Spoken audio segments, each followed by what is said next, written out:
Hello everyone. We completed the Charvaka chapter from C.D. Sharma, and today we will be looking at previous year questions from the past 10 years.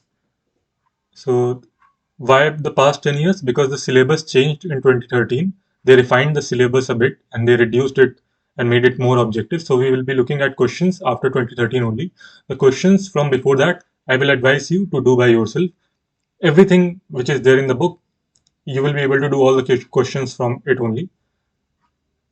Okay, one more thing I will like to point out about answer writing in philosophy optional is that, especially in paper one, I don't think a lot of answer writing skills will be needed here. Whatever skills you will gain through your answer writing in GS will be helpful here. Why I'm saying that no specific skills will be required, because the questions they ask are very specific and very objective.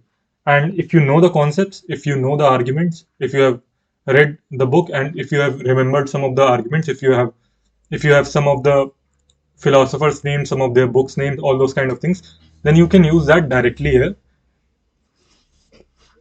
Not a lot of answer writing is required. Also, the questions repeat a lot. So you will see around 60-70% of questions in any year's optional paper are from the PYQs only.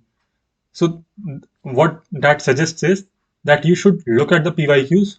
You can look at them in a way to answer them very specifically. Do not just brush off any of the PYQ thinking that okay, I know a little bit of answer. Try to be very specific, because in optional that is the need.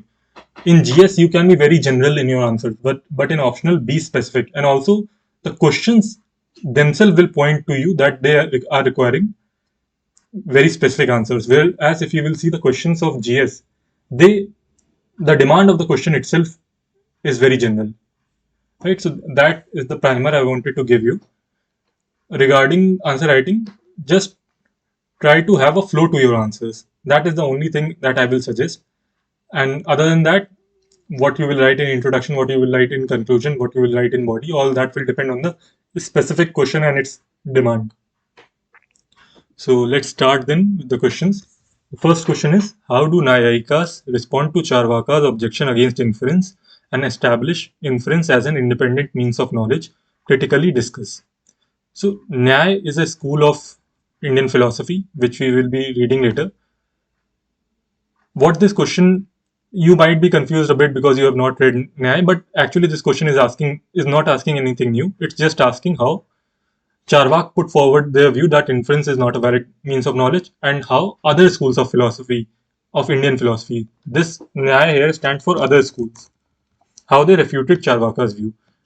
Nyaya is given here because Nyaya is the school which develops the theory of inference the most. That is why they are also the ones who will criticize Charvaka's position the most. Now, the answer to answer this, you will find that we have already read this and in quite some detail. So, under the epistemology section, you will see here all the arguments that Charvak give to reject the validity of inference as a valid source of knowledge. And then here we also have criticism of other schools of Indian philosophy. As you can see here, vehemently criticized by all systems of Indian philosophy. So you will have to write this only. Now I will like to discuss some specifics, like it is saying that you have to critically discuss. By critically discuss, it means that you will have to put criticism, and criticism is very important in this question. That is what critically discuss means. Also, what you will write in introduction and what you will write in conclusion. So the first thing you should remember is that you should maintain a flow, and you should be able to convey to the examiner that you have an in-depth understanding of the topic. So from introduction, you can give some kind of background in introduction. You can talk about Charvaka's historical viewpoint, or you can directly start with Charvaka's view, epistemological view, right? You can start that Charvak only believe in perception as a valid means of knowledge, and think that inference and testimony are not valid means of knowledge, and then in the body you will start giving the arguments for it, right? And in the ending, because here there is criticism, you will have a lot of matter in here. But if you can always, in your conclusion, establish the linkage from epistemology to metaphysics. In just 2 or 3 lines, you can establish that how Charvaka's epistemology has bearing upon their metaphysics and their ethics. Because that is not asked, so you will not put much attention on it. Just you will give in conclusion that okay, they had this epistemology, they rejected inference, and that is why their metaphysics and their ethics follows. But that should not be given more than 2 3 lines, because the main demand of question is this, and this, you know, what you will have to write. It is given extensively in the book. Okay, then let's come to the next question. Comment on the bearing of Charvak epistemology on the rejection of transcendental entities by them. Okay, so here you see they are specifically asking how epistemology has a bearing on transcendental entities. So here you will give equal attention to both, and the most important thing is to show the logical connection between epistemology and their metaphysics. So again, this is given in the book. You will show that what their epistemology is, that they only believe in perception as a valid source of knowledge, and then you will come to metaphysics and you will show that how God, how soul, all these things are not perceived, and because they are not perceived, hence they have to be rejected. Okay, and it is a 10 marker, so you will have to manage your answer accordingly. If you have space, you can also write a bit of criticism regarding Charvaka's view of epistemology, that perception cannot be the only valid means of knowledge. They will have to take inference as a valid source of knowledge, or otherwise their position is self-refutable. And the criticism at this level also, that even if we take perception to be a valid source of knowledge, we cannot reject transcendental entities. We can only remain agnostic about them, right? So you can end by using this contradiction. The main thing is that whatever the question asks, that should be answered clearly, and there should be a logical flow in your answers. Like from epistemology, you flow to their metaphysics. Okay, then the next question, critically evaluate. So when critically as a keyword comes, then you will have to focus on the criticisms. Critically evaluate Charvaka's rejection of Akash as one of the elements of reality and examine their criticism of transmigration of soul. So again, we have discussed here in metaphysics that they reject the fifth element, the ether, and we have also seen why they do so, because they think that as you cannot perceive Akash, so you cannot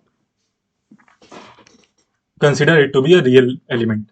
Again, the similar criticism as above, that if we cannot perceive, then at max we can remain agnostic about its existence. We cannot reject it because we have not seen all the cases. So how can you reject without seeing all the cases? And similarly, they are asking for criticism of transmigration of soul. Now, transmigration of soul is nothing but it in Indian school of philosophy, when a person dies, the soul is said to be immortal, and the soul embodies a different body after death. So that is the transmigration of soul. As they reject soul as immortal, according to them, the view of soul is that body is the conscious body itself is soul. They have a view of Deha Atmavad. So they will logically reject transmigration of soul as well. And again, then you in the criticism, you will say that they had to remain agnostic about it, if even if their epistemology is consistent. You can also write there that their epistemology itself is not consistent, as we have discussed above also. Okay, and how will you introduce this question? So all I will suggest that you introduce from the epistemology, because that is the basic principle, and from that their metaphysics follows. So in your introduction, just in 3 4 lines, show what their claim regarding epistemology is, and from there you can start with their metaphysics in a logical manner. Okay, the next question. Explain the difference of conception of reality between Charvak and Jainism. So this I think we will be able to do only after doing the Jainism chapter. Next question. Are the Charvakas consistent when they hold the inference is not a source of knowledge?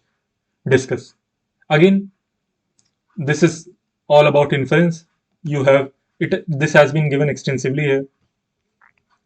That why they reject inference as a valid source of knowledge, that is given here. and what other schools criticize them for, that is given here. Whole of this is important. As many arguments as you can you have understood the arguments already. We have gone through them in depth. The more you can remember it by revising it, and the more you can put specific arguments in the answer, the more marks you will fetch.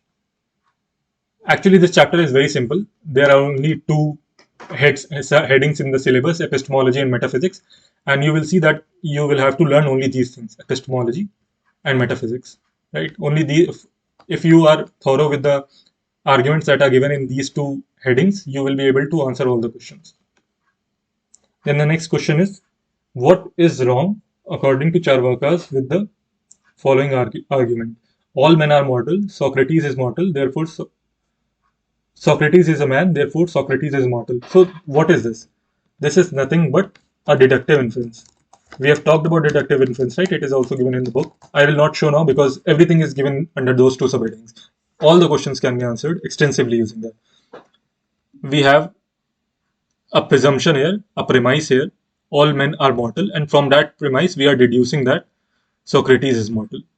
How did they criticize this view? They criticized using that the premise itself, the validity of premise itself is not established, and hence it is an argument in circle. It is fallacy of petito principii.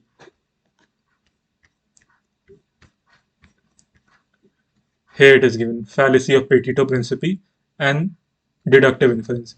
I had already explained you what deductive inference means, right? This is a deductive inference because you have a premise and from that you are deducing something. What will be an inductive inference? Inductive inference will be that all men I see are mortal, and from this you will do an inductive inference of saying that all men are mortal, right? So this will be an inductive inference, whereas what they have given is a deductive inference. And what criticism they had for inductive inference? They say that it is beyond perception, and as perception is the only valid means of knowledge, hence this cannot be established. Next question: is Charvaka's rejection of inference acceptable to the other systems of Indian philosophy? If not, why? Do you think the views of other systems to be justified? Give reasons for your answer. This question is exactly similar to first question. I've already talked that Nyayikas here can be replaced by other schools. So again, the same thing. View on inference, its criticisms by other school. You have enough material on that. We have also, and it is exactly similar to first question as well. Next question. The soul is nothing but conscious body. What are the reasons for Charvak in holding this view? What is this? This is the theory of Dehatmavad.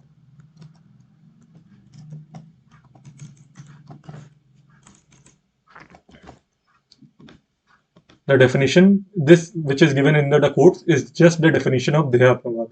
So you have to discuss Dehatmavad. Again, you will start with their premise, their epistemology. From that, you will show a logical connection to their metaphysics, and you will show that because consciousness is not soul is not something which is immortal. Soul is not something which is perceived, so it does not exist. And in criticism, again, you will say that they had to be agnostic about it. How can they say that soul doesn't exist? Maybe it exists, it's just that they have not perceived it, right? So that's it. Then the next question: what would be Charvaka's view on Vyapti? Can this view be acceptable to the Nayakas? Again, nothing new. Here it is given. Vyapti is the nerve of all inference. And they, using by the refutation of Vyapti, they refuse inference as well. Because Indian inference is based on Vyapti. This view you will see later as well in Nyaya chapter in detail, that how Indian inference is based on Vyapti. But I think whatever is given here also, we have gone through it, and I think we have understood in detail. So there should not be any issues in this answer as well. The next question: explain the arguments of Charvak to reject the transcendental entities. See, it is directly picked up from the syllabus. Again, you will show their epistemological premise in the introduction. From there, you will logically show the connection to their metaphysics, right? And you will also give the criticisms. Next question. Limits of knowledge and world are determined by my sense perception. Discuss this claim of Charvak. Again, this means that they say that perception is the only valid source of knowledge. So we are done till 2013. You might have seen that each and every question was either from epistemology or metaphysics, and they were so repeatable, and everything exactly can be answered from C.D. Sharma, whatever we have read. And I will show you that this is the case for all the chapters of Indian philosophy. Of course, this was the easiest chapter of Indian philosophy. It was the first chapter. Things will start getting complex later, especially in Nyaya, Vaisheshik, and Mimamsa. Those chapters are a bit difficult, but still, then everything will be there in CD Sharma, and all the questions will be exactly from the syllabus. Nothing will be out of the syllabus.